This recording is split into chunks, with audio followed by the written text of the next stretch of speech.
Welcome to the Power Hour, Optometry's biggest and longest running show. We're now in our 13th season, and I'm your host, Eugene Schatzman, and today's episode is going to be just a little bit different. So here we're live in Orlando Vision Expo East 2025 at the Zeiss booth, and I have a guest who is not a practice owner, but he might just change the way that you think about patients in your own chair. Kenneth Hines, he's also known to his thousands of followers as Professor Hines, is a celebrity photographer. He's also a longtime Zeiss ambassador, and he's also someone who quite literally earns a living through optics. But here's the twist. Even though his vision got worse and worse over the years, even as he struggled to recognize faces from across the room, Kenneth avoided the eye doctor for over 15 years. And when you hear why and how he finally decided to get an eye exam, it might actually challenge some of your assumptions that you make about patient behavior and maybe even inspire a new approach to outreach. So we talk in this episode about his journey through the world of professional photography and also the moment that his work landed on the prized Adobe Lightroom splash screen, and also how a pair of Zeiss lenses changed not just how he sees, but also how he sees himself as a person. Full disclosure, the episode is actually sponsored by Zeiss, so you're going to hear from a practice owner using Zeiss during a short commercial in the middle of the episode. But for me, this interview with Professor Hines was very unique. It's a powerful conversation. We talk about technology, we talk about trust, and the stories that get people through your door. As always, don't forget to subscribe on YouTube, Spotify, or Apple Podcasts, or wherever you get your shows. And if you've got feedback or an idea for an episode, you can always reach me at eugeneschatzman.com. I look forward to your feedback, and let's go to the show.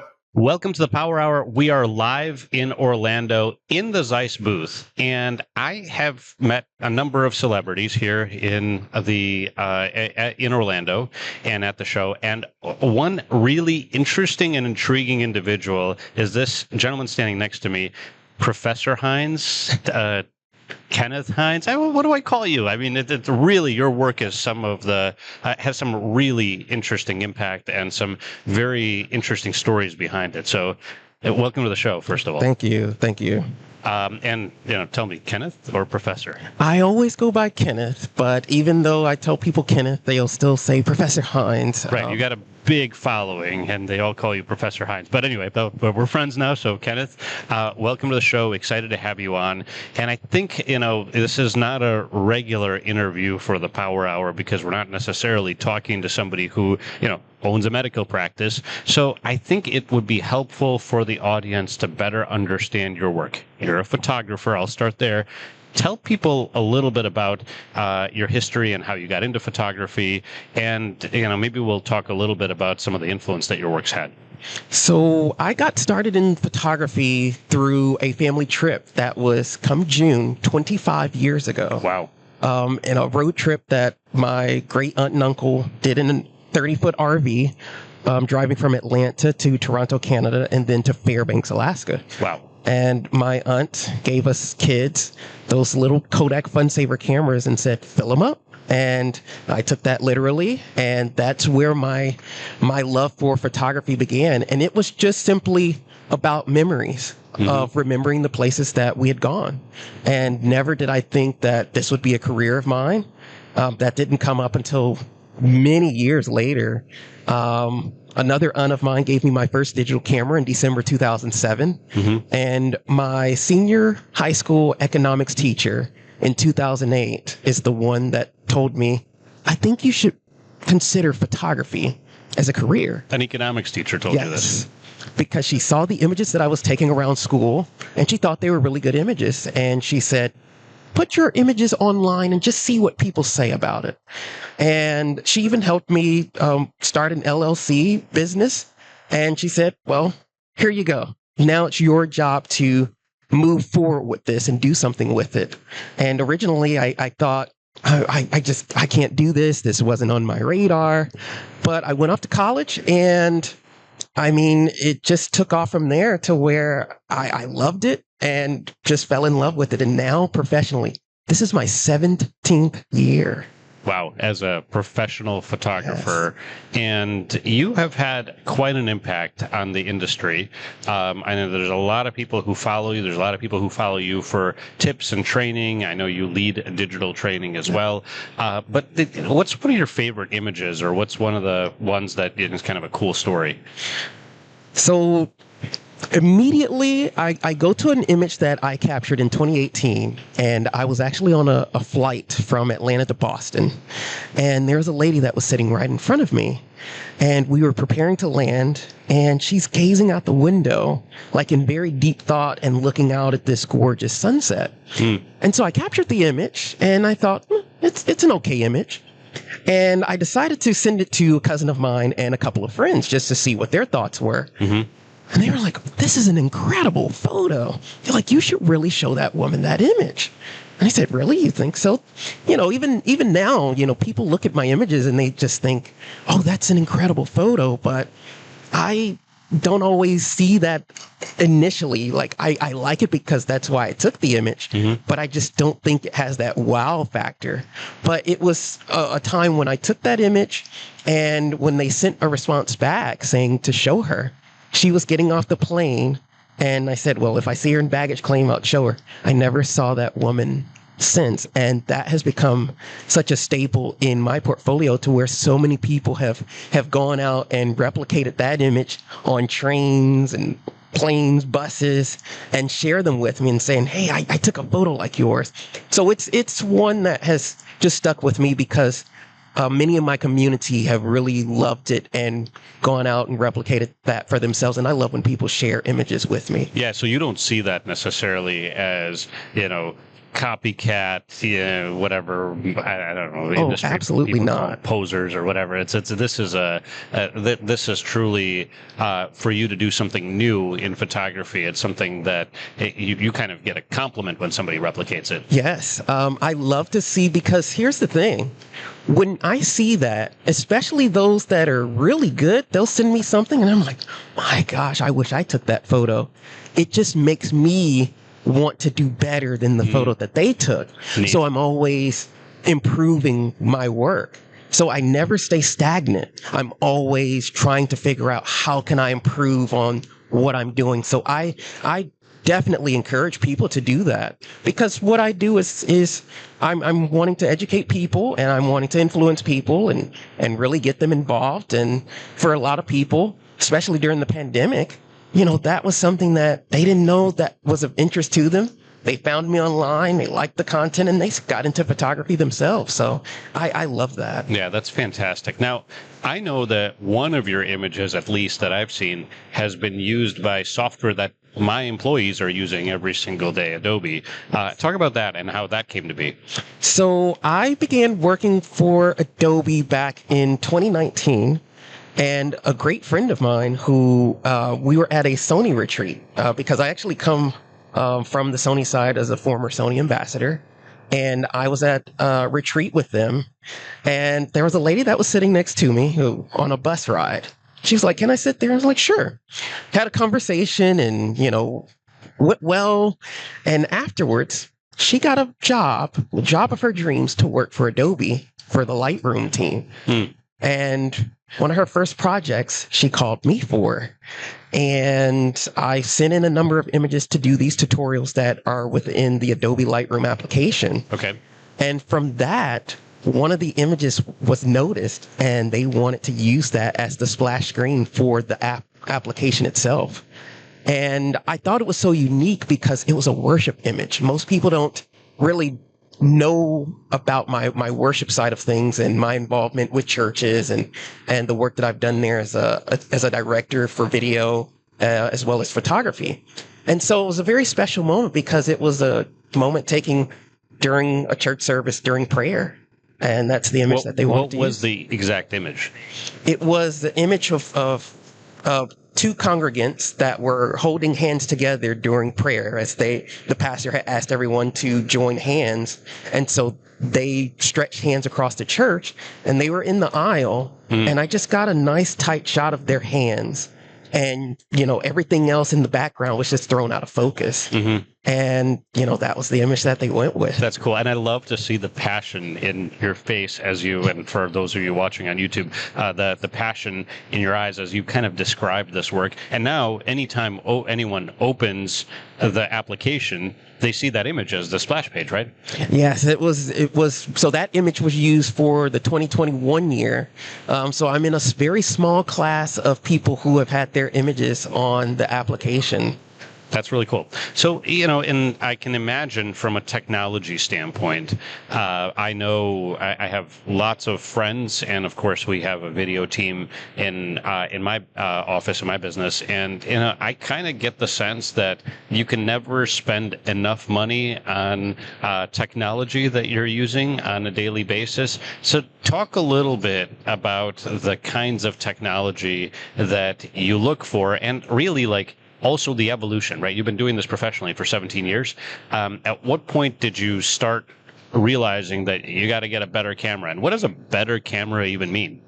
So when I first started, of course, I was using DSLRs. That was the technology that was all that we had at the time. Being a user of Sony cameras. Was it analog or was it digital? So it was digital, and it was still using an optical viewfinder at the time. Sony had created technology in there, which was kind of a mid-range to what they're using now, which is mirrorless, which was called digital single lens translucent. So it was like a reflex camera where the mirror flips up and light travels through, so that way it exposes for the image. This was a fixed mirror where light traveled through, but it also was reflecting to the viewfinder, so you could see through the LCD monitor. So I've been through 3 different technologies, and over that time, the improvements that I've seen is, the overall image quality, how the performance does when it comes to low light, how high ISO management has really been at the forefront for a lot of companies to maximize, being out in dark situations, and say you're somewhere and you don't have any lighting or anything like that. You still want to be able to take a quality photo. Same with lenses. The lenses that I was using back then, once you buy a camera, a lot of them come with kit lenses in the box, which aren't always the greatest lenses. And so you want to obtain something that is able to really handle the resolving power of that camera sensor and take the best image that you possibly can. And so as I started learning a lot more about photography as a whole, I'm looking at a variety of different lenses and manufacturers that are out there to see just what kind of image rendering that you can actually get from those products. So it's almost like you kind of had to become an optics expert in some capacity. Yes. Explain that a little bit. What have you learned, and kind of what are the big differences? Because, and I'll disclaim for the audience that my level of expertise with photography is the zoom button on my Samsung phone. So and I'm not. I wish I knew more. So I'm super excited to learn. So, since I've been with Zeiss, I definitely have gained a lot of knowledge, and I take a lot into account for my work. People look at my images and they always say it has a painterly look, or it's very 3D. And I always attribute that to my usage of the lenses that I have. So for me, a good lens is one where the light goes through the lens and it hits the image sensor. And that sensor, that image that you have the perfect contrast, you have perfect lighting, and you have no flaring that's taking place, because there are lenses to where, people may see them being very sharp lenses, but then when you have, let's say, the sunlight, if it comes at an angle, you don't want that light to spread across your sensor. What you want it to do is you want it to hit those individual pixels dead on, because that's how you maximize the contrast in your image, how you retain the overall color and sharpness in your photo. So all lenses perform very differently. You have some that may have a flatter look. That may be pleasing for some photographers. There are those that really like that separation to where you have your subject and then everything behind your subject is out of focus, and it's a nice, smooth balance between that. Right, and it's so interesting how contrast sensitivity is a topic, obviously, for when we're talking as eye doctors to patients, right? But on the other side, it's the technology that you're using every single day to help identify the perfect shot, Right. and to help capture the perfect shot. So let's talk about your, we'll call it the tech stack, right? What is your equipment today, and kind of how did you decide on it? And I don't know much about photography lenses, so maybe you just give an overall view of the landscape and why you're choosing to use what you're choosing to use, and kind of what the optics are. Absolutely. So I'm still using Sony's camera system, and all of my lenses are Zeiss lenses from a variety of the different families that we have on the photo side. They're all named after exotic birds. So we have Zeiss Bottis, Loxia, Milvis, and Otis. Okay. And so the Otis lenses that we have, which are some of my favorite lenses to utilize, basically it was the people at Zeiss said, make a lens that has no kind of compromises. Make the best lens that you can produce. And that was the Otis. So it is a design where you have minimal chromatic aberration, which is where in certain situations with lighting in an image, you may see a color fringing that may be a purplish or green hue. And that's something you don't want to see in your image. You want that to be minimized as much as possible. But then you also want a lens that really takes advantage of these high megapixel cameras, where we're in the 40, 50, 60 megapixel range now. And so you want to have a lens that can really take advantage of that sensor's resolving power. So that way you have edge-to-edge sharpness. And the Otis lenses are just so good with that, to where it's beautiful color, beautiful subject separation, just a very rich lens.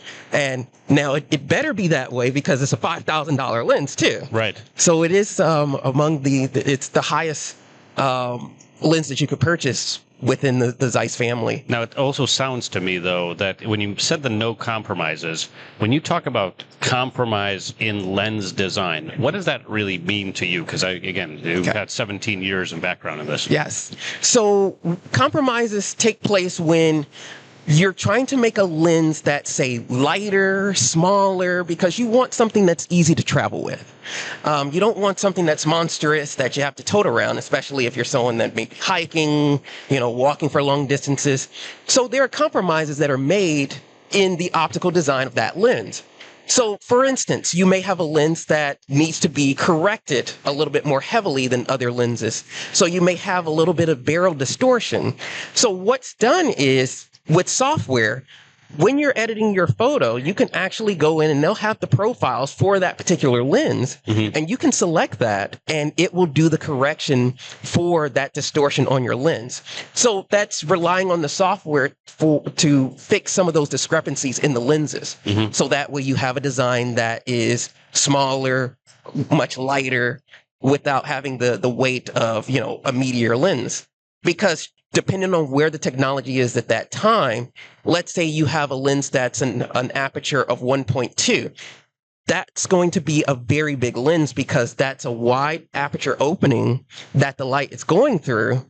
And a lot of times it's going to be a relatively larger lens compared to something that's an f1.8 or an f2 that can be in a smaller size.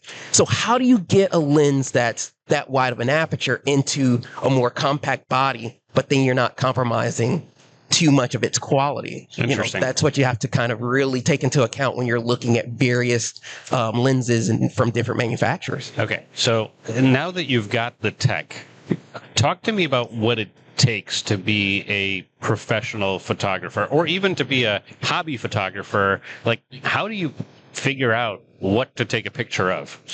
So, and what technology to use to do that? So I always tell anyone that ever asks the question as far as, what makes a great photo? What should I look for? I said, you take a photo that feels good to you. Do you look at something and say, I feel great about that. Let me capture this. I like this moment. If you feel passion behind that photo, And here's the thing. Don't use the camera to take the photo. Use your eyes. Because we have the best camera system possible. That's our eyes and our minds. So there are times when I see the perfect photo, but I don't have that on camera, but I never forget it. And it's like sometimes just me remembering that is the only picture that I need. And so if you go about it with feeling, then you're going to capture images that provoke a very significant, a significance to you personally, and something that really resonates with you. I always say validation is only for parking. You don't need that from other people. Said the guy who has like thousands and thousands of people following him on social media and such. Well, it's because I feel I've lasted this long in the industry because my attitude to photography is I don't care about everything else. I just care about making memories and going through experiences and then sharing those with people to say, you can do this too. But you know what's interesting about what you just said is that, I see so much of the time, and I actually see the data as a marketer as well, is that how much of the time we spend with our eyes effectively closed during the day. And when I say that closed, I really mean screen time, right? So what you're describing is, hey, embrace the world with kind of your eyes open and look for those unique memories. And you're probably doing this because it's your job, literally, to kind of look around the world and find something interesting and kind of capture it and think about it and really use your brain and your eyes to kind of make that association and say, that's an interesting thing that I want to remember. So many of us are operating and thinking that the most important thing we have to do is located inside of a 7-inch device or a 6-inch device that's in our pockets. And the reality is that what you're encouraging everybody to do is look around, right, and try to find it. And then number 2 is capture it somehow, whether it's mentally or with a piece of technology. Yes, absolutely. So when you're finding that moment, I love the whole concept of, okay, you've got the feeling that's behind it. And, that if you look at something and it makes you feel a certain way, possibly it'll make others feel a certain way too. Give me some more examples of like interesting shots or like kind of unlikely situations where, it's not quite the family photo, right? Like that's the likely situation. I want to remember we're in Orlando, so somebody might want to remember their trip to Disney. But what are some of the unlikely places where if you open your eyes, you'll be able to see something really unique and interesting? Well, funny, another moment that comes to mind is actually an image where I captured a couple inside Grand Central Terminal. Okay. And this was, I think, back in February of 2019. And I sometimes go to Grand Central literally just to people watch. I've stood in Grand Central just walking around for like 4 or 5 plus hours at a time, just people watching. I just find that so fascinating because it's like you look at other people and it's like, what's on their mind? What are they thinking about? Are they having a good or a bad day? And I saw this couple and I took this photo of them. That was just such a beautiful shot. And it's also a timeless shot too, because in the background, the old clocks that Grand Central used to use for displaying the time slots for the trains, they replaced it with a more modern digital board. And so the photos don't look the same way that they did with the older board. And so that, on top of the couple, it was a beautiful moment. And I was with a friend and we tried to go and get that couple to show them that photo, but the station was so busy that day that they got lost in the crowd. So with the help of Grand Central and even ABC News New York, really, they posted that image trying to help me find who that couple was. To this day, 2025, 6 years later, I still do not know who that couple was, but it's one of the most priceless images that I have captured. So what was the emotion? What was the feeling? Describe it. You could definitely tell it was like a couple in love. Like they had no care about the people around them. It was a moment where it was just the two of them among this sea of thousands of people. And I love that because sometimes I feel that's how I am. I feel like I'm in a world where there's just a sea of people around me but no one notices me or anything like that. And so that's why I love Grand Central and photographing in there, because it's like, it's a place that really fits me and how I may feel sometimes. And I just love capturing moments That's super interesting. And again, kind of observing the world with eyes wide open is kind of so interesting. And it's also so relevant to our industry, because you realize that, we as professionals in our industry empower so many people to do exactly what you just described, which is the ability to see a moment, see an experience, and then have that experience feel a certain way, generate a certain emotion. I think that's so fascinating. When we come back, though, I want to talk about your experience with your vision loss and kind of your experience with what you were able to learn from that. And we'll be right back. We know your days can be demanding. From the moment you wake, juggling work, family, and everything in between, you're constantly on the go. Maybe it's the strain of staring at a screen for hours, or the frustration of glare while driving home at dusk. Perhaps it's just the feeling of missing the small, beautiful details of your day because your vision isn't keeping up. We understand, and that's where Zeiss eyeglass lenses can make a real difference. They're not just about clearer vision, they're about easing the burdens of your day and enhancing the moments that matter. Zeiss lenses are crafted with personalized precision, exclusively available through Eyecare professionals to address your specific needs. For those long hours at the computer, Zeiss eyeglass lenses minimize eye strain, allowing you to focus without discomfort. For those challenging drives, they reduce glare, making your commute safer and more comfortable. And for those precious moments with family or friends, they enhance the beauty of every detail, ensuring you don't miss a thing. I'm Dr. Jennifer Tsai, optometrist and founder of Line of Sight Vision, and I believe everyone deserves to experience their day with comfort and clarity. At Line of Sight, we partner with Zeiss to create eyeglass lenses that are uniquely tailored to your unique needs, helping you navigate your busy life with ease and clarity. All right, we're back on the Power Hour. I'm back with Professor Kenneth Hines. I am excited to continue this conversation about moments and being able to see moments and being able to use technology to capture those moments and to see those moments. But if it's okay with you, I want to get a little bit personal, because I think you talked to me a little bit about kind of your personal experience with vision loss and how that impacted you as a photographer. Let's jump into it. Yes, so I have noticed over the last several years that, my vision was suffering to where, I may be doing photography, but if I'm looking in the distance, I can't see that far. I can see that that's a person, but they just weren't clear. I couldn't make out faces. And so that was a hindrance for what I was doing. Of not being able to see as much as I would have liked to where a lot of times I was using the camera as a handicap, because I can put the camera up to my eye. I have a digital monitor, and so I can see in the distance of where I couldn't see without the camera. And so finally it came to me of, I really should do something about this. Okay, so how long, let's just start at the beginning. How long did it take you from the moment that you kind of started noticing a little bit of vision loss to actually doing something about it? I would say maybe 10, 15 years. Really? Yes. That long. And how often have you had eye exams prior to this? Admittedly, I would say I can't even tell you what my last one was before my eye exam that I had in April of last year. Okay, but this is so important for the industry to hear, because here's somebody who uses their site every single day to earn a living.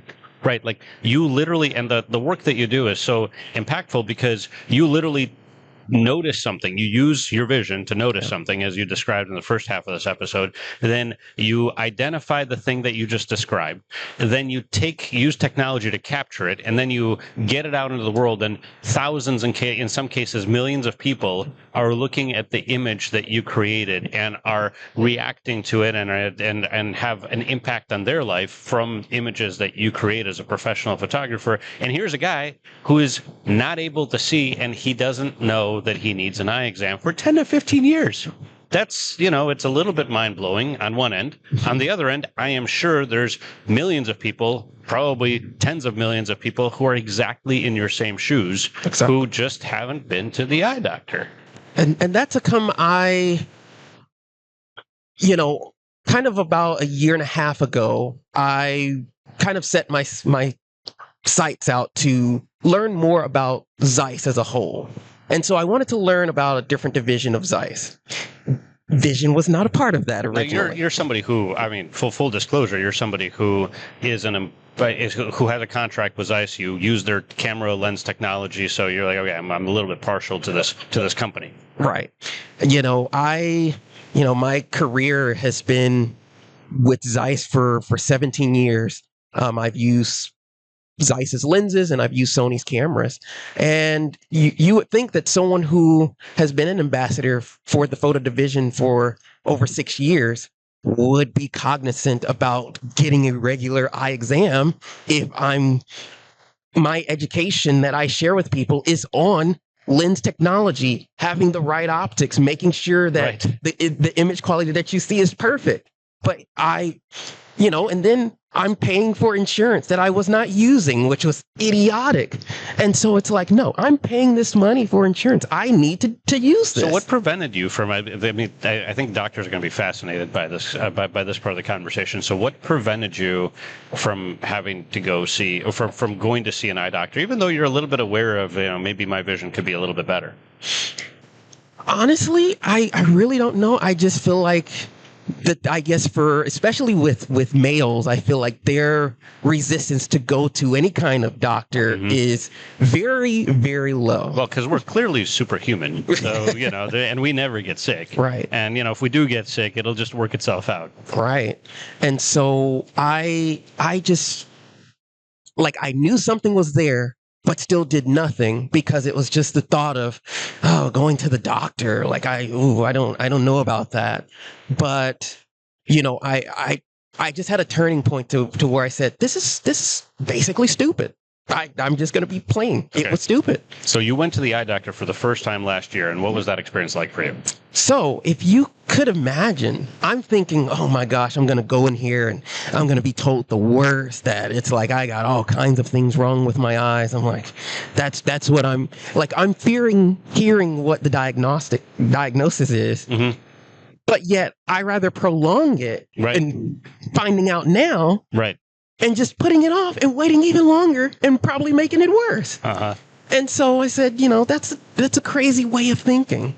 And so I go in, and my optometrist, she goes through and she put me on one of the scans to, take the visual image of my eyes. Uh-huh. And I said, well, I haven't had an eye exam in years. And I was like, yeah, do everything. And she said, you have picture perfect eyes. I'm like, come again? It's like, really? She was like, yeah, you have nothing, no dark spots on your eyes or anything. And I was like, wow, okay. Probably the retinal scan. Yes. Yep. And she said, yeah, your eyes look very healthy. Mm-hmm. And of course, you just need corrective lenses. And so it was funny. She asked the question as far as, how did you find me? I said, do you want the honest answer? I said, I'm a photo ambassador for Zeiss, and I saw that you're a Zeiss partner, and that's why I came here. And so she didn't respond to that. And I said, I guarantee I'm the first person that has ever said that. She was like, I've been here since 1989, and you are the first person that has ever told me that. But I was just surprised that, the only thing I had to worry about was just needing corrective lenses, which I knew, because I'm like, I could not see, as soon as you start stepping away 5 feet, I can't, you're blur to me. Mm-hmm. But it really, I think that positioned me to where I'm like, no, I know this was crazy. I want to be someone who's representing, educating people about the importance of eye care. The same way that I'm teaching about the obtaining stellar images in photography, I want to also be a voice for those photographers that they may be in the same position and not want to go to the doctor either. And I'm like, no, this is important. You should do this. And I'm working with a company that provides excellent technology in eye care, and I'm sharing that side of things. So it's like, if you're using Zeiss for your camera lenses, why not use them for the eyes that you're using every single day to see? Well, so what was your experience like when you put on the pair of glasses? Oh my gosh. So of course, I'm only coming in this as someone who's never worn glasses, and I'm putting these on for the first time, and they're Zeiss. They were the clearest thing I had ever seen. Now, coming from my photography background, it looked like someone had put in front of me a photo and they took the clarity adjustment and turned it all the way to 100 because I could just see such fine detail. And it was just so clear, very vibrant. I couldn't believe it. It took me 2 weeks to get used to wearing my glasses and being able to be like, wow, this is the clearest that I've ever seen in my life. Even when I did have good vision, I don't remember it being this clear. Wow. And did you spring for, like kind of like with your Zeiss technology and your camera, did you spring for like the top end lenses, or did you go kind of in the middle, or what'd you do? So initially with my insurance, I just got basically the standard, polycarbonate, but I did have a few different technologies added, where I have the Photo Fusion X because that was something that I really wanted to have, the self-tinting lenses. One of my cousins has had self-tinting lenses, and so I'm like, oh, that's very neat technology. If I ever have to wear glasses, I have to remember to have that in my glasses. And so I had that put in, and then these are smart life lenses for digital screen usage. Since I'm in front of a screen for much of my day, these are very comfortable. Since I started wearing my glasses, my headaches went away, because that's also something that I was noticing. I would have severe headaches. Did you ever think those were related to your vision? No, I did not. But I do know that like there would be moments where it's like my eyes would be struggling to focus on something. And, sometimes I'm seeing things in a very awkward way. And it's like, okay, I take a break from the computer for maybe 30 minutes, an hour or so. And then it's like, okay, now I can get back to working. So it's like I'm experiencing these things. But again, I still never did anything about it. Mm-hmm. So this is, it's such an interesting lesson. And I think there's so many hundreds and thousands of people in every single market that every single eye care professional who's listening to this serves that are just like you, right? You have a job that requires you to see clearly. You literally earn a living with your eyes. And yet you weren't really aware, and you were a little bit worried about going to the eye doctor. And how has it transformed your life since you've been in your glasses for just under a year? Yeah. So how has it transformed your life? It's done more than just allowed me to see clearly. Like, I found a new fascination for eye frames. If you can believe, I have 9 pairs of glasses now. Oh, I can believe it. You're a fashionable dude. I mean, anybody watching on YouTube is going to know that. So I've become a fan for that. And how I got this connection with Zeiss Vision actually came out of nowhere. But it's like everything just happened in divine order, I guess, to where when I got my first pair of glasses, I went on the Zeiss Vision Instagram page and just wanted to see what some of the tags were on the page that people were tagging to them. So I was going through and liking them, and I liked one image from a location, and they're an optical place that's up in New York, in Larchmont, New York. And they came on my page, looked at what I did, of course, saw that I was a Zeiss ambassador, and they reached out to me and said, would you want to do a collaboration? We'll comp your lenses and give you a discount on your frames. I said, okay, sure. So I do that, and Zeiss Vision notices. And that's how I met Sarah here. And, she loved the work that I was doing. And, I sort of pitched the idea that, well, I'm already on the photo side for Zeiss. I think it would be a good angle to have someone like me who can really reach out and touch to those people who have nothing to do with the medical industry, but educate and be a voice for people to, get your annual eye exam, learn about what's out there in terms of eye care, learn about the different technologies that's available out there in eye care, and really make that a part of your life as a working photographer, because that's very important. And so I've encouraged some people. I said, just try Zeiss. I want you to try it. Go to your optometrist, ask them if they have Zeiss, try them out, and then let me know what the experience is. Because I said, I don't know. I've never used any other eyeglasses but Zeiss, but I want to know from other people who've been wearing glasses for 15, 20 plus years. What is it for you? Like, are we seeing the same things? How is using this going to be for you? Mm-hmm. And what have you heard? So I had people from my Instagram, the first person that had tried them and told me, they're like, yeah, I didn't even know Zeiss did eyeglasses. And I said, I'm going to take the chance since I'm using Zeiss lenses. And they're like, I just can't believe how clear they are. That's always the first thing that people notice is how clear it is. And I had a friend that I encouraged to try them because she's a progressive lens wearer. Mm-hmm. And I said, I'm very inclined to know how it would be for you using progressive lenses from what you had. So she gets the lenses. The first thing, of course, it's clear. But she said, I can't see where the progression is in the lenses. It's just so smooth.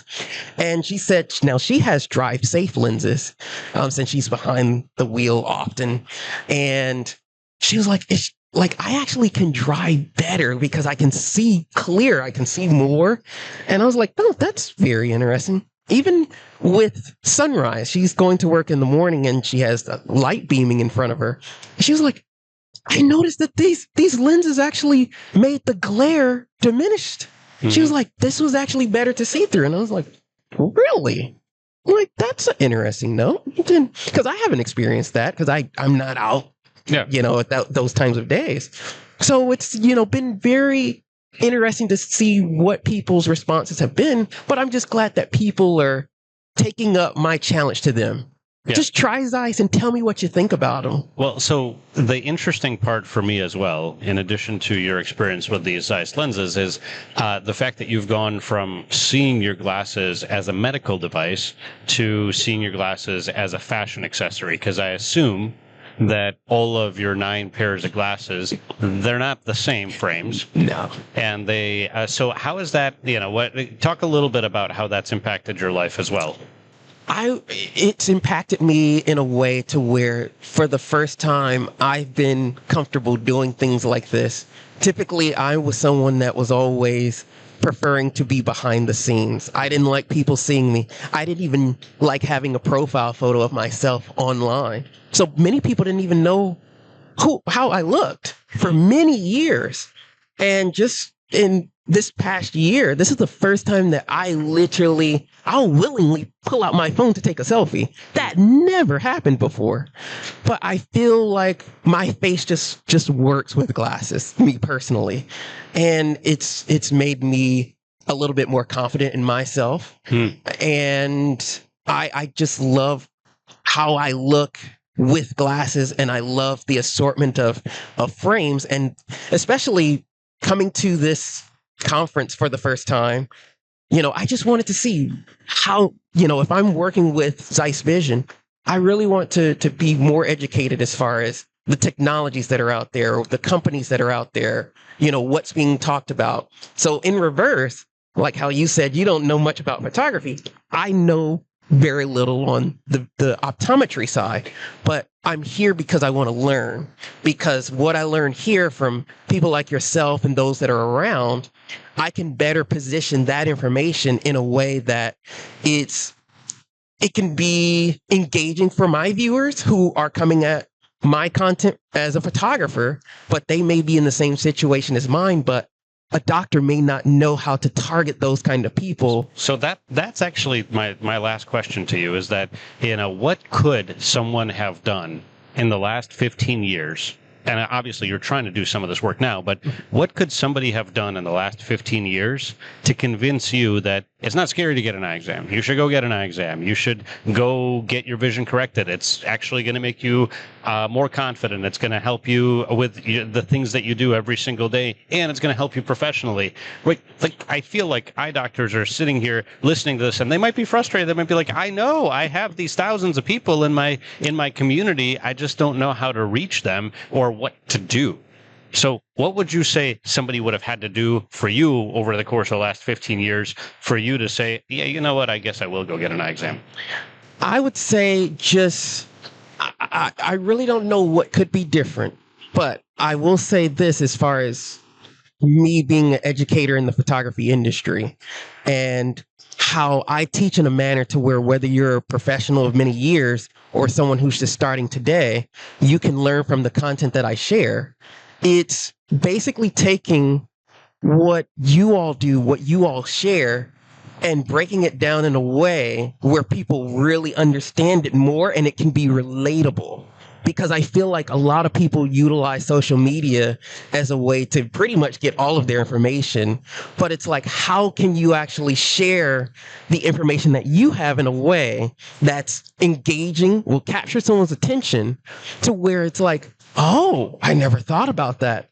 And especially with me being someone that a lot of people in the photography industry look up to, they watch the videos that I do, they're going to listen to what I have to say because I do it in a manner to where it's like I try to be as calming as I can. I try to be as engaging as I can, but then also providing valuable information to people.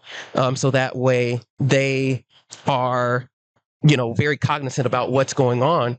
And so I feel that just a little bit that I've done and seeing the responses from it, it's caught people's attention because it's like now they have sort of a balance in the middle to where it's like, I'm getting you there.